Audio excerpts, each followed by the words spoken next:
Assalamualaikum warahmatullahi wabarakatuh.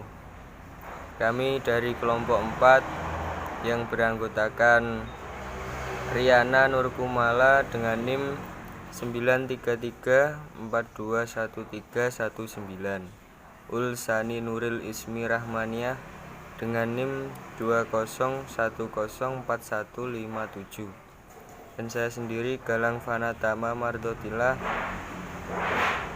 dengan NIM.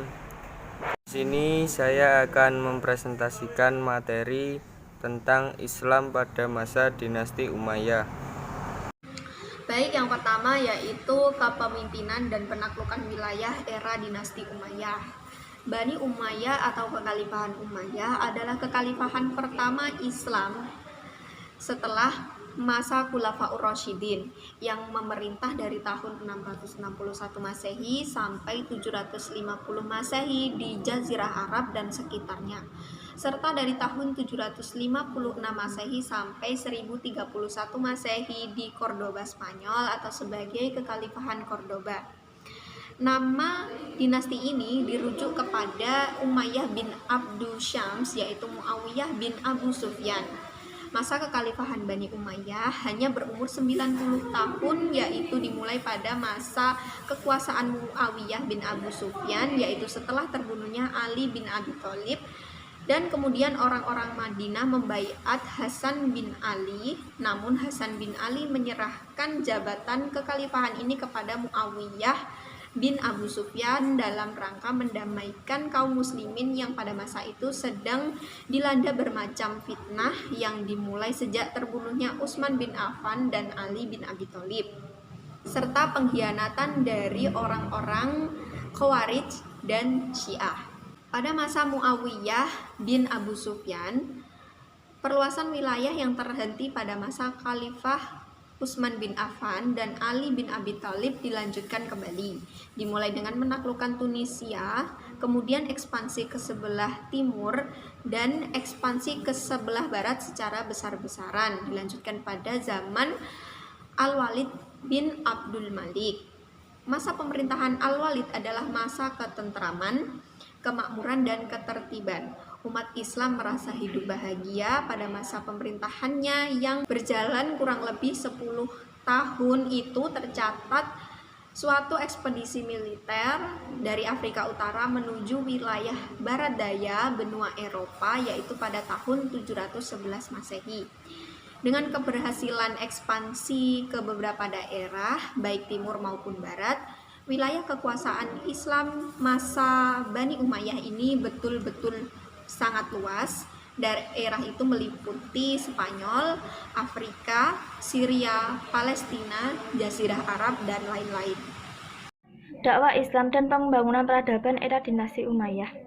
Perkembangan dakwah pada masa dinasti Umayyah memiliki banyak kegiatan yang bersifat baik ke dalam maupun baik keluar. Baik ke dalam merupakan tindakan pembinaan dan konsolidasi, sedangkan baik keluar merupakan tindakan perluasan wilayah. Bani Umayyah yang berlangsung hampir 1 abad telah banyak memberikan kontribusi terhadap ilmu pengetahuan di seluruh dunia, sebagaimana membuka wilayah dakwah baru, dakwah bidang kajian dan penelitian ilmiah, memakmurkan masjid dengan kajian keagamaan, pemurnian dan penegakan bahasa Arab, pengumpulan penulis, dan peletakan dasar-dasar metodologis hadis dan dasar hukum Islam.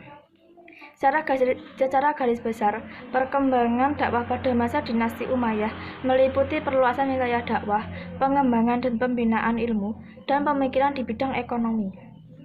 Perluasan wilayah dakwah untuk mempertahankan kelangsungan dakwah Islamiyah dari 2 ancaman terbesar pada saat itu, yaitu Kerajaan Romawi Timur dan Kerajaan Persia. Maka Daulat Bani Umayyah memandang perlu untuk mengambil tindakan yang bijaksana dalam upaya menyelamatkan dan penyebaran dakwah Islamiyah. Perkembangan dakwah Islam dilakukan pada 3 wilayah luas, yaitu wilayah wilayah Asia Kecil, wilayah Afrika Utara, dan wilayah Timur. Pengembangan dan pembinaan ilmu. Dakwah Islamiyah berada pada jalan pengembangan dan perluasan dalam bidang ilmu agama, dengan bahasa Arab sebagai media utamanya. Ilmu-ilmu pengetahuan yang dikembangkan dan dibina seperti ilmu qiraat, tafsir, hadis, fikih, nahwu, tarikh, dan geografi. Selain itu, penerjemahan juga gencar dilakukan dalam berbagai disiplin ilmu yang terdiri dari berbagai bahasa ke dalam bahasa Arab. Di antara buku-buku yang diterjemahkan meliputi kimia, fisika, astronomi, falak, kedokteran, dan lain-lain. Pemikiran di bidang ekonomi. Pemikiran serius terhadap penerbitan dan pengaturan uang dalam masyarakat Islam muncul pada masa Abdul Malik bin Marwan. Beliau mengubah mata uang Bizantium dan Persia di beberapa daerah yang dikuasai Islam. Hal ini didasarkan pemikiran mata uang selain memiliki nilai ekonomi juga sebagai pernyataan kedaulatan dinasti Islam. Prestasi era dinasti Umayyah. Terdapat banyak kebijakan yang diambil para khalifah Bani Umayyah dalam pemerintahan yang ditempuh selama kurang lebih 90 tahun. Ini banyak kebijakan diambil dan memberi pengaruh besar terhadap dinamika kehidupan Islam selanjutnya. Di antara kebijakan dan prestasi penting pada masa daulah ini berkuasa adalah sebagai berikut. Yang pertama, penguatan militer dan kebijakan ekspansi atau perluasan wilayah yang terdiri dari Al-Jun, yaitu angkatan darat, Al-Bahriyah, angkatan laut, Asyurtah, polisi. Dan yang kedua, penataan administrasi negara, membentuk lembaga pemerintahan, yaitu yang pertama An-Nizam Al-Siyasi, yaitu lembaga politik. Yang kedua An-Nizam Al-Mali, lembaga keuangan. Dan yang ketiga An-Nizam Al-Idari, lembaga tata usaha negara. Yang ketiga, kemajuan di bidang arsitektur, seperti contoh bangunan Masjid Damaskus, Masjid Kufah di Irak, kubah batu karang. Sekian dari kelompok kami, semoga dapat dipahami. Apabila ada kurang lebihnya, kami mohon maaf yang sebesar-besarnya. Assalamualaikum warahmatullahi wabarakatuh.